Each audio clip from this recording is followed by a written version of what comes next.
भारत का reservation system एक complex और ऑफन कंटेंशियस इशू है। यह मार्जिनलाइज्ड कम्युनिटीज के खिलाफ सदियों से चले आ रहे सोशल डिस्क्रिमिनेशन को सुधारने की कोशिश को रिप्रेजेंट करता है। यह सिस्टम, जो कॉन्स्टिट्यूशन में रूटेड है, एक मोर इक्विटेबल सोसाइटी बनाने का एम करता है। हम भारत में रिजर्वेशन के हिस्टोरिकल कॉन्टेक्स्ट में जाएंगे, इसकी इंसेप्शन से लेकर प्रेजेंट डे तक। इस एक्सप्लोरेशन में पॉलिसीज का एवोल्यूशन, क्रीमी लेयर के सराउंडिंग डिबेट और पोटेंशियल फ्यूचर डायरेक्शंस शामिल होंगे। भारत में रिजर्वेशन की जड़ें देश के कॉलोनियल पास्ट में हैं। ब्रिटिश पॉलिसीज ने अक्सर एग्जिस्टिंग सोशल हायरार्कीज को और बढ़ावा दिया। इंडिपेंडेंस के बाद इंडियाज फाउंडर्स ने इन हिस्टोरिकल इनजस्टिसेस को एड्रेस करने की जरूरत को पहचाना। इस रिकॉग्निशन की वजह से कॉन्स्टिट्यूशन में अफर्मेटिव एक्शन के प्रोविजंस को इंक्लूड किया गया। रिजर्वेशन सिस्टम, जैसा कि आज हम जानते हैं, समय के साथ इवॉल्व हुआ है। अमेंडमेंट्स और कोर्ट जजमेंट्स ने इसके इंप्लीमेंटेशन को शेप किया है। बैकवर्ड क्लासेस का कॉन्सेप्ट और इसमें इंक्लूडेड कैटेगरीज ऑनगोइंग डिबेट का विषय रहे हैं। यह एवोल्यूशन इंडियन सोसाइटी के डायनामिज्म और सोशल जस्टिस के लिए चल रहे स्ट्रगल को रिफ्लेक्ट करता है। रिजर्वेशन इन इंडिया की कॉम्प्लेक्सिटीज को समझने के लिए हिस्टोरिकल कॉन्टेक्स्ट को समझना बहुत जरूरी है। यह ऐसे इस इंपॉर्टेंट इशू पर एक बैलेंस्ड पर्सपेक्टिव प्रोवाइड करने की कोशिश करता है। डिबेट के दोनों साइड्स को एग्जामिन करके हम आगे आने वाले चैलेंजेस और अपॉर्चुनिटीज को बेहतर ढंग से अप्रिशिएट कर सकते हैं। भारत में रिजर्वेशन सिस्टम हिस्टोरिकल इनजस्टिसेस को एड्रेस करने की जरूरत से पैदा हुआ था। सदियों से भारत में कुछ कम्युनिटीज को सिस्टमैटिक डिस्क्रिमिनेशन और एक्सक्लूजन का सामना करना पड़ा। यह मार्जिनलाइजेशन दलित्स, जो अनटचेबिलिटी के अधीन थे, और आदिवासीज, जो अक्सर मेन स्ट्रीम सोसाइटी से अलग थलग थे, के लिए खास तौर पर अक्यूट था। इंडिपेंडेंट इंडिया के फ्रेमर्स ने इन इनइक्वालिटीज की डीपली इनग्रेन्ड नेचर को पहचाना। उन्होंने एक्नॉलेज किया कि सिंपली डिस्क्रिमिनेटरी प्रैक्टिसेस को अबॉलिश करना एक ट्रूली इक्विटेबल सोसाइटी बनाने के लिए सफिशिएंट नहीं होगा। यह स्पष्ट था कि इन हिस्टोरिकली डिसएडवांटेज्ड कम्युनिटीज को अपलिफ्ट करने के लिए प्रोएक्टिव मेजर्स की जरूरत थी। इस रियलाइजेशन की वजह से इंडियन कॉन्स्टिट्यूशन में अफर्मेटिव एक्शन के प्रोविजंस को इनकॉर्पोरेट किया गया। ये प्रोविजंस आर्टिकल्स 15 और 16 में एनश्राइन्ड स्केड्यूल्ड कास्ट्स, स्केड्यूल्ड ट्राइब्स और अदर बैकवर्ड क्लासेस के मेंबर्स के लिए एजुकेशनल इंस्टीट्यूशंस और गवर्नमेंट जॉब्स में सीट्स के रिजर्वेशन के लिए अलाउ करते थे।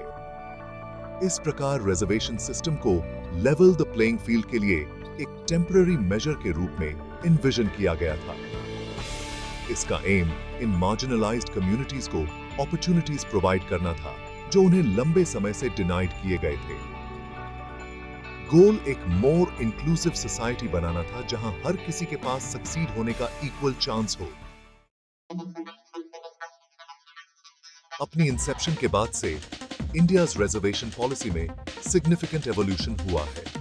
यह dynamic process changing socio political landscape और अफर्मेटिव एक्शन के सराउंडिंग ऑनगोइंग डिबेट को रिफ्लेक्ट करता है। दशकों से वेरियस कमीशंस, अमेंडमेंट्स और कोर्ट जजमेंट्स ने भारत में रिजर्वेशन के कॉन्टूर्स को शेप किया है।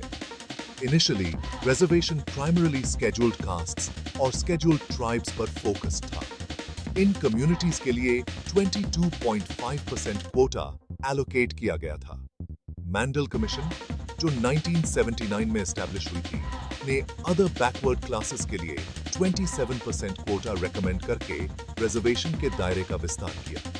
इस रिकमेंडेशन, जिसे 1990 में इंप्लीमेंट किया गया, ने वाइड स्प्रेड प्रोटेस्ट्स को इग्नाइट किया, लेकिन साथ ही सोशल जस्टिस के इशू को सबसे आगे ला दिया। सुप्रीम कोर्ट ने 99 पाबू में इंदिरा सोनी केस जैसे लैंडमार्क जजमेंट्स के थ्रू रिजर्वेशन के पैरामीटर्स को डिफाइन करने में एक पिवटल रोल निभाया है।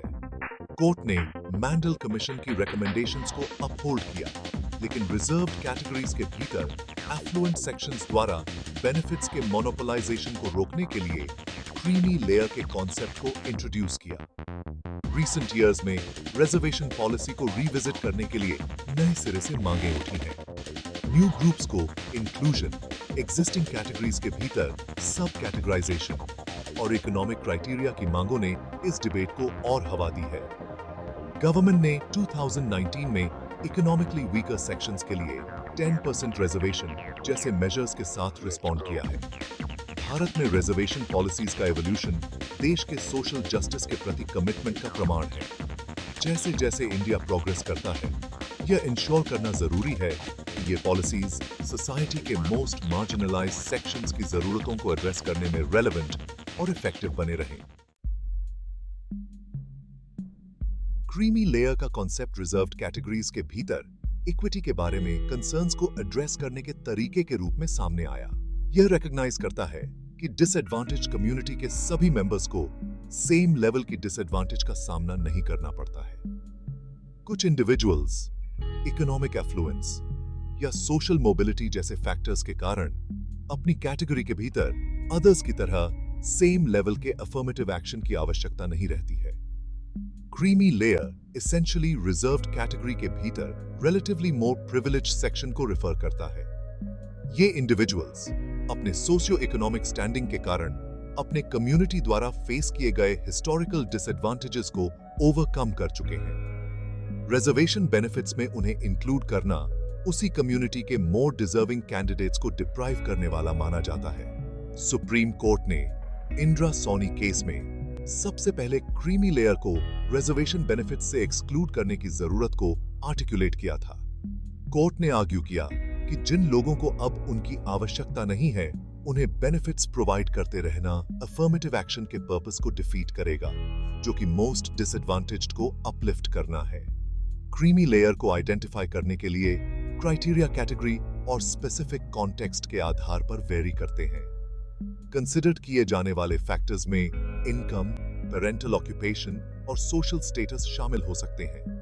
कॉन्सेप्ट का एम इंश्योर करना है कि रिजर्वेशन बेनिफिट्स उन लोगों तक पहुंचें जिन्हें जेन्युइनली उनकी जरूरत है, और प्रिविलेज्ड फ्यू द्वारा उनके मोनोपोलाइजेशन को रोकना है। Section 5. Arguments in favor of the creamy layer. Promoting fairness and upward mobility. Creamy layer concept के proponents का argue है कि यह reserved categories के भीतर फेयरनेस और अपवर्ड मोबिलिटी को प्रमोट करता है।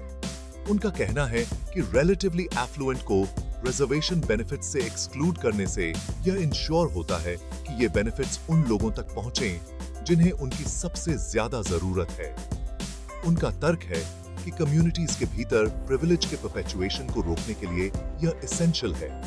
रिजर्व्ड कैटेगरीज के भीतर मोस्ट डिसएडवांटेज्ड सेक्शंस की तरफ अफर्मेटिव एक्शन को टारगेट करके क्रीमी लेयर कॉन्सेप्ट का एम एक मोर लेवल प्लेइंग फील्ड बनाना है। यह एक्नॉलेज करता है कि मार्जिनलाइज्ड कम्युनिटीज के भीतर भी अपॉर्चुनिटीज और रिसोर्सेज तक पहुंच में डिस्पैरिटीज हो सकती है। ट्रू सोशल जस्टिस को अचीव करने के लिए इन इंटरनल डिस्पैरिटीज को एड्रेस करना क्रूशल माना जाता है। इसके अलावा प्रोपोनेंट्स का तर्क है कि creamy layer concept upward mobility को इंकरेज करता है। जो लोग पहले ही एक निश्चित लेवल की सोशियो इकोनॉमिक सक्सेस अचीव कर चुके हैं, उन्हें एक्सक्लूड करके यह कम्युनिटी के भीतर दूसरों को एडवांसमेंट के लिए स्ट्राइव करने के लिए इंसेंटिवाइज करता है। उनका मानना है कि यह एस्पिरेशन और सेल्फ रिलायंस की कल्चर को फॉस्टर करता है। इसके अलावा रिजर्वेशन के दायरे से क्रीमी लेयर को रिमूव करना रिवर्स डिस्क्रिमिनेशन के बारे में कंसर्न्स को एड्रेस करने का एक तरीका माना जाता है।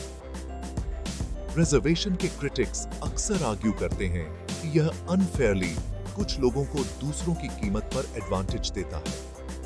रिलेटिवली प्रिविलेज्ड को एक्सक्लूड करके प्रोपोनेंट्स का मानना है कि क्रीमी लेयर कॉन्सेप्ट सिस्टम को उन लोगों के लिए मोर पैलेटेबल बनाता है जो अफर्मेटिव एक्शन का विरोध करते हैं। Section 6. Arguments against the creamy layer, potential for elite capture and exclusion. Creamy layer concept के critics का argue है कि यह अपने implementation में flawed है और इससे deserving individuals का exclusion हो सकता है। उनका तर्क है कि exclusion के लिए rigid economic criteria set करना social realities और disadvantage के lived experiences को ध्यान में रखने में विफल रहता है। जो रिलेटिवली हायर इनकम्स वाले लोगों में भी परसिस्ट कर सकता है। इसके अलावा ओपोनेंट्स का तर्क है कि creamy layer concept reserved categories के भीतर एग्जिस्टिंग पावर स्ट्रक्चर्स को रीइंफोर्स करने का रिस्क उठाता है। वे बताते हैं कि एक्सक्लूजन के लिए क्राइटेरिया अक्सर सोशल मोबिलिटी के इंडिकेटर्स पर रिलाई करते हैं, जिन्हें रिसोर्सेज और नेटवर्क्स तक पहुंच रखने वालों द्वारा आसानी से मैनिपुलेट किया जा सकता है। उनका तर्क है कि यह एक ऐसी सिचुएशन को जन्म दे सकता है जहां इन कम्युनिटीज के भीतर रिलेटिवली प्रिविलेज्ड रिजर्वेशन से बेनिफिट करते रहते हैं, जबकि ट्रूली डिसएडवांटेज्ड पीछे रह जाते हैं। एक और कंसर्न यह है कि creamy layer concept affirmative action को अंडरपिन करने वाले कम्युनिटी सॉलिडारिटी के प्रिंसिपल को अंडरमाइन करता है। इकोनॉमिक क्राइटेरिया के आधार पर रिजर्व्ड कैटेगरीज के भीतर डिविजन्स क्रिएट करके यह एक ही कम्युनिटी के मेंबर्स को एक दूसरे के खिलाफ खड़ा करने का रिस्क उठाता है। क्रिटिक्स का तर्क है कि यह इन कम्युनिटीज की कलेक्टिव बार्गेनिंग पावर को कमजोर करता है और उनकी ओवरऑल प्रोग्रेस में बाधा डालता है। इसके अलावा क्रीमी लेयर कॉन्सेप्ट के ओपोनेंट्स इनइक्वालिटी के रूट कॉजेस को एड्रेस करने में इसकी इफेक्टिवनेस पर सवाल उठाते हैं। उनका तर्क है कि सोलली इकोनॉमिक क्राइटेरिया पर फोकस करना डीपली इंट्रेंच्ड सोशल और कल्चरल बैरियर्स को नजरअंदाज करता है, जो मार्जिनलाइज्ड कम्युनिटीज की एडवांसमेंट में बाधा बने हुए हैं। इन सिस्टेमिक इश्यूज को एड्रेस करने के लिए एक मोर होलिस्टिक अप्रोच की आवश्यकता है, जो सिंपली कुछ इंडिविजुअल्स को उनके इनकम या ऑक्यूपेशन के आधार पर एक्सक्लूड करने से परे हो। Section 7 B.R. Ambedkar's vision, balancing social justice and meritocracy। मैं इंडियन कॉन्स्टिट्यूशन के चीफ आर्किटेक्ट और सोशल जस्टिस के स्टोंच एडवोकेट के रूप में इंडियाज रिजर्वेशन पॉलिसी को शेप करने में एक पिवटल रोल निभाया। मेरे विजन ने हिस्टोरिकल इनजस्टिसेस को एड्रेस करने और एक मेरिटोक्रेटिक सोसाइटी को फॉस्टर करने के बीच एक डेलिकेट बैलेंस बनाने की कोशिश की। मेरा दृढ़ता से मानना था कि सिंपली अनटचेबिलिटी और डिस्क्रिमिनेशन के अदर फॉर्म्स को अबॉलिश करना दलित्स और अदर मार्जिनलाइज्ड कम्युनिटीज को अपलिफ्ट करने के लिए पर्याप्त नहीं होगा। मैंने उन्हें एक लेवल प्लेइंग फील्ड प्रोवाइड करने और उन्हें सदियों के डिसएडवांटेज को ओवरकम करने में इनेबल करने के लिए अफर्मेटिव एक्शन की जरूरत को रिकॉग्नाइज किया। हालांकि मैं एक ऐसा सिस्टम बनाने से भी वेरी था जो सोली कास्ट बेस्ड कोटास पर रिलाई करता हो। मैंने गवर्नेंस और नेशन बिल्डिंग में मेरिट और एफिशिएंसी के महत्व पर जोर दिया। मैंने रिजर्वेशन को एक टेम्पररी मेजर के रूप में एनविजन किया, हिस्टोरिकल रॉन्ग्स को रेक्टिफाई करने के लिए एक जरूरी बुराई, इंडियन सोसाइटी का परमानेंट फिक्सचर नहीं। रिजर्वेशन के लिए मेरा vision social justice, equality of opportunity और नेशनल यूनिटी के प्रिंसिपल्स में निहित था। मेरा मानना था कि सोसाइटी के मोस्ट मार्जिनलाइज्ड सेक्शंस को अपलिफ्ट करना न केवल उनके वेल-बीइंग के लिए बल्कि पूरे नेशन की प्रोग्रेस के लिए भी एसेंशियल है। Section 8 The Path Forward, Refining Reservation Policies for a More Equitable India। जैसे जैसे इंडिया 21st सेंचुरी में प्रोग्रेस करता है, रिजर्वेशन पॉलिसीज के फ्यूचर पर एक न्यूआंस्ड और इन्फॉर्म्ड डिबेट में एंगेज करना जरूरी है।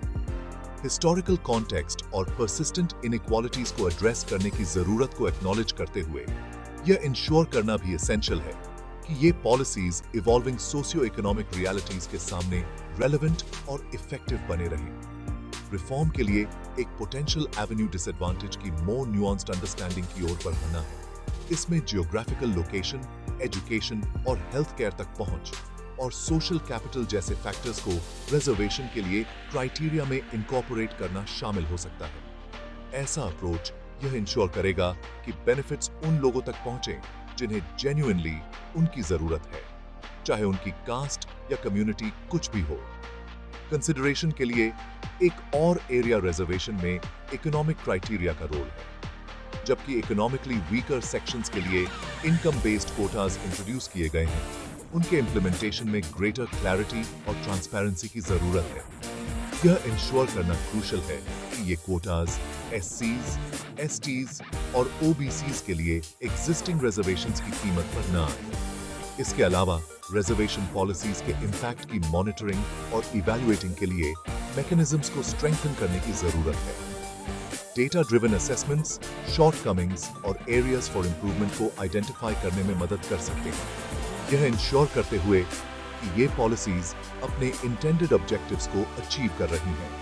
अंततः गोल एक ऐसी सोसाइटी क्रिएट करना होना चाहिए जहां रिजर्वेशन की अब और जरूरत नहीं है, जहां हर इंडिविजुअल के पास सक्सीड होने का इक्वल अपॉर्चुनिटी हो, चाहे उनका बैकग्राउंड कुछ भी हो। इस विजन को अचीव करने के लिए एक मल्टी प्रोन्ज्ड अप्रोच की आवश्यकता है जो न केवल सिम्टम्स को बल्कि इनइक्वालिटी के रूट कॉजेस को भी एड्रेस करे। Section 9 conclusion, reservation as a tool for social transformation. Bharat में रिजर्वेशन अपनी कॉम्प्लेक्सिटीज और कंट्रोवर्सीज के बावजूद सोशल जस्टिस के प्रति नेशन के कमिटमेंट का प्रमाण है। यह हिस्टोरिकल रॉन्ग्स को रेक्टिफाई करने और एक मोर इक्विटेबल सोसाइटी बनाने के लिए चल रहे प्रयास को रिप्रेजेंट करता है, जहां हर सिटीजन के पास थ्राइव करने का इक्वल अपॉर्चुनिटी हो। जबकि रिजर्वेशन के सराउंडिंग डिबेट कंटिन्यू रहने की संभावना है, इस इशू को सेंसिटिविटी, न्यूआंस और डायलॉग के प्रति कमिटमेंट के साथ अप्रोच करना क्रूशल है। गोल मेरिट वर्सेस कास्ट की रेटरिक से आगे बढ़ना और इस बारे में एक कंस्ट्रक्टिव कॉन्वर्सेशन में एंगेज करना होना चाहिए कि एक इंक्लूसिव और प्रॉस्परस इंडिया के शेयर्ड गोल को कैसे बेस्ट अचीव किया जाए। जैसे जैसे इंडिया प्रोग्रेस करता है, बी.आर. अंबेडकर के शब्दों को याद रखना जरूरी है, जिन्होंने हमें याद दिलाया था कि हमें अपनी पॉलिटिकल डेमोक्रेसी को एक सोशल डेमोक्रेसी भी बनाना चाहिए। पॉलिटिकल डेमोक्रेसी तब तक लास्ट नहीं कर सकती जब तक कि इसके बेस में सोशल डेमोक्रेसी न हो। रिजर्वेशन अपने एसेंस में उस सोशल डेमोक्रेसी को बनाने की कोशिश है, एक ऐसी सोसाइटी क्रिएट करने की जहां हर इंडिविजुअल, चाहे उनका बैकग्राउंड कुछ भी हो, सक्सीड होने का इक्वल चांस हो। Section 10 A note on the author, Ramchandra Guha. Ramchandra Guha एक renowned Indian historian और writer हैं, जो Indian history, politics और society पर अपने insightful और engaging works के लिए जाने जाते हैं। उनकी scholarship, उनके rigorous research, balanced perspective और accessible prose की विशेषता है, जो उन्हें India's most widely read historians में से एक बनाती है। रिजर्वेशन के हिस्ट्री में गुहा की इंटरेस्ट भारत में सोशल जस्टिस, इक्वालिटी और डेमोक्रेसी के मुद्दों के साथ उनके ब्रॉडर एंगेजमेंट से उपजी है। इस टॉपिक पर उनका काम देश के कॉम्प्लेक्स सोशल फैब्रिक की उनकी डीप अंडरस्टैंडिंग और एक मोर इंक्लूसिव और इक्विटेबल सोसाइटी को फॉस्टर करने की उनकी कमिटमेंट से इन्फॉर्म्ड है।